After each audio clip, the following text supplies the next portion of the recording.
What if the US tried to erase your baby's nationality at birth, only to be blocked by multiple federal courts? You might think we are safe, for now. But with the Supreme Court set to decide next, nothing is final. For hundreds of Caribbean families, this is no longer just a legal debate, it's a looming crisis. Because right now, a US executive order is threatening the very foundation of American citizenship, a policy that could erase what it means to belong, based on who your parents are. So how did we get here? And why does the United States even have birthright citizenship in the first place? Let's go back to where this story really began, where the cost of citizenship wasn't paperwork, but blood. Why the US chose birthplace over bloodline? Most countries today use what's called jus sanguinis, citizenship by blood. If your parents are citizens, then you are too. But the US took a different path. After the horror of slavery and the Civil War, lawmakers added the 14th Amendment to the Constitution in 1868. The message was clear. All persons born in the United States are citizens of the United States. No exceptions. No gatekeeping by race, class, or parentage. It was a reset, a rebuke of the Dred Scott case, a case that once told black people they could never be citizens. The US chose birthplace, not bloodline, as the clearest, fairest way to define who belongs. Jamaica, for example, doesn't have pure jus soli. Jamaican citizenship by birth often requires at least one parent to be a citizen or a legal resident. That's similar to how many countries define it today. But in the US, the Constitution went further, rooted in a moral reckoning, not just legal code. That's what makes this American principle so unique, and now so vulnerable. The court case that locked it in. But 30 years later, the courts were tested. A Chinese-American man named Wong Kim Ark was born in San Francisco, but denied re-entry to the US after a visit to China. Why? Because his parents weren't citizens. The US government claimed he owed allegiance to China, not America.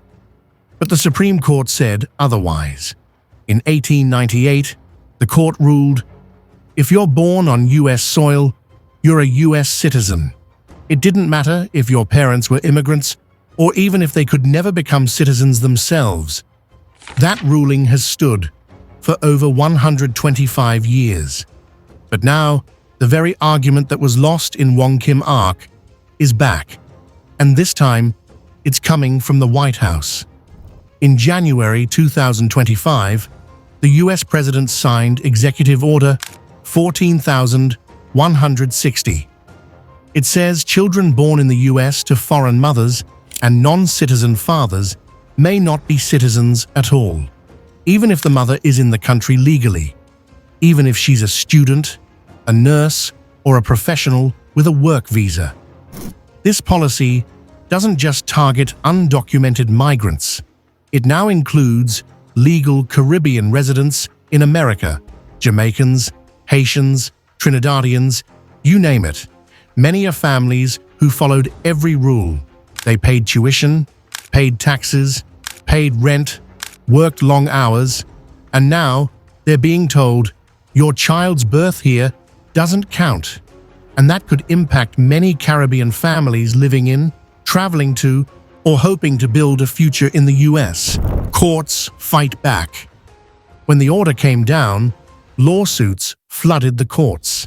In July 2025, the Ninth Circuit ruled the executive order unconstitutional and blocked its enforcement in all states. In Boston, Judge Leo Sorokin reaffirmed a nationwide injunction, rejecting arguments for a state-by-state split. In New Hampshire, Judge LaPlante certified a class action and similarly blocked the policy from coast to coast. Judge Sorokin called the order a direct attack on a constitutional guarantee that has endured since Reconstruction. Judge LaPlante wrote that To deny citizenship to a child born under the protection of U.S. law is to erode the fabric of our national identity. Every federal judge reviewing the order has now declared it violates the 14th Amendment. But the U.S. Supreme Court threw in a twist: nationwide protection for now. Because courts treated the order as unconstitutional nationwide, children born anywhere in the U.S. remain protected, even in red states, so long as the current injunctions hold. This protection now extends from New York to Texas, from Florida to California. But if those protections are overturned, the U.S. could return to a patchwork system, where your rights depend on where you were born. One nation, but two sets of rules. The government's plan, if they win. While the court fight continues, the U.S. government is already preparing for a world without birthright citizenship.